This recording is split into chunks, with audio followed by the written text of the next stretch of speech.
morning. Welcome to my Sparky's Kitchen Science Experiment. And here we are. Today we are going to talk something about the chemical reaction and something about the mixture.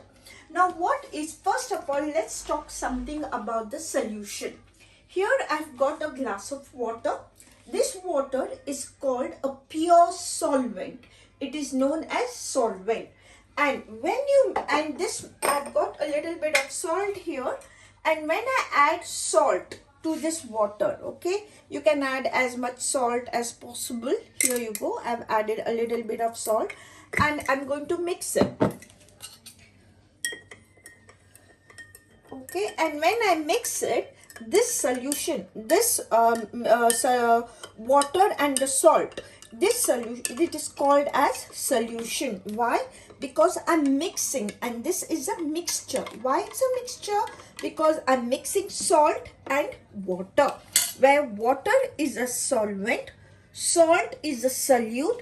The mixture of solute and solvent, you call this as a solution. Likewise, we have a bowl here, and I have a particular spices which I'm going to do. What I'm going to add, I'm taking some spices here. I'm going to add all the spices here and I'm going to mix it very well.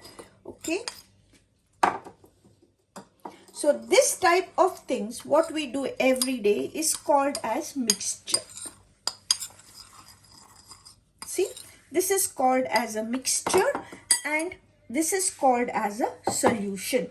So what is a mixture and what is a solution? When you take the water and when you mix something into the water and it dissolves completely, that is called as a solution. And when you mix something, okay, you mix certain things, like you mix all the spices, whatever you have in your kitchen, and you mix it, this is called as mixture.